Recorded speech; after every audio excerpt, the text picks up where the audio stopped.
Hello there, and welcome to another of Andre's Artist Profiles here on YouTube. Today I'm going to be profiling one of the few jazz instrumental innovators still alive in the 21st century, and that is Mr. Ornette Coleman, who is going to be turning 84 years old today. I've heard about Ornette Coleman all my life, and actually been most fascinated by an era of his music that I don't personally have access to on CD or vinyl even, and that is his work with Primetime, which innovated a sound which he called harmolodic funk. A harmolodic style of playing is something I don't entirely understand in musical notation. As I was telling my friend Henrique, yet another and possibly a million shout-outs to Henrique here, is that I understand music mostly by touch and feeling. When it comes to the actual technicalities of it, it drifts away, but I digress. The harmolodic style of playing that Ornette Coleman developed, especially in Primetime with the fantastic bassist Jamaaladeen Tacuma, was something that really helped him innovate a genre that he referred to as free jazz. It's one of the most controversial subgenres of jazz ever created, because, is not, of course, jazz the freest form of instrumental musical expression, improvisation? Well, Ornette Coleman felt it should be free completely, free of, established harmony, free of established melody, free of all of that. And it came right around the time of Jackson Pollock, who did a cover for an Ornette Coleman album called Free Jazz, which I don't have, again. But I do have some music by Ornette Coleman, I think 4 albums, and this is the oldest one. This is an album from 1959 called Tomorrow is the Question, the new music of Ornette Coleman. This features Don Cherry, Red Mitchell as bassist, and another bassist, Percy Heath, who I know very well from the Heath Brothers' Legacy of Jazz. Actually, looks like it was recorded on his birthday in 1959. A little birthday album that he recorded there. Of course, recorded at the Fantasy Studios in Berkeley.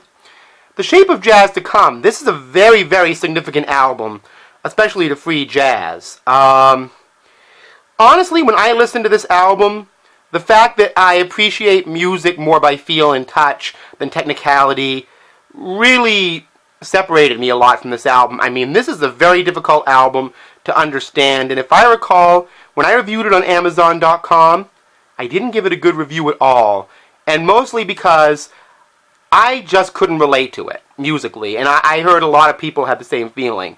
It is absolutely expert in the way that he can play so abstractly but so technically perfect on this album. Of course, if you look at the lineup, I mean, Charlie Haden, Don Cherry, of course, Billy Higgins. This is his classic group. It's just, I think maybe I wasn't prepared for it. And that's the challenge of jazz. You're never prepared for the next innovation. I don't hate it, but I may have to take a few listens to this to really appreciate it. I mean, I think I can join the club on that one. A lot of people may have trouble understanding that album.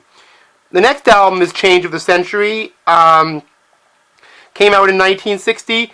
This album I found a little bit more relatable, personally. Same lineup, of course. The next one is New York Is Now, featuring Dewey Redman, Elvin Jones, and Jimmy Garrison. This is a little bit of a later day album, recorded in 1968. Somewhat of a different lineup. Anyhow, that's what I have for Ornette Coleman. Now, as a little aside to this, I know that a lot of my jazz profiles especially don't get the viewers that some of my other ones do, but I've noticed that generally my artist profiles, especially in the last month or so, have been getting very, very poor viewership. And the last time I checked, the last one I did, got none. I would like to tell all of you that I am currently engaging in a subscription contest, something I don't normally like or even do. And I wanted to let you know that if I can get at least 100 subscriptions within 1 week, 1 week from today, March 9th, 2014, the 100th subscriber can write to me personally here on YouTube, and even though I usually do these artist profiles based on birthdays, they can actually tell me, that 100th subscriber within 1 week, they can actually request me doing a specific artist profile, and if I have that artist in my collection, I will do it.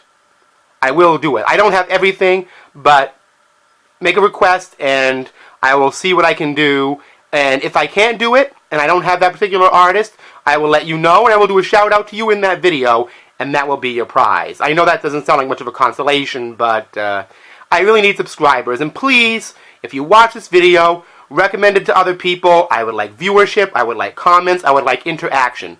Please support these artist profiles, and please support these artists. Musicians, especially instrumentalists, need that kind of attention nowadays when people who are more like supermodels than musical artists are getting it all. Please support artistry, and please support music. Thank you very much, and I'll see you next time.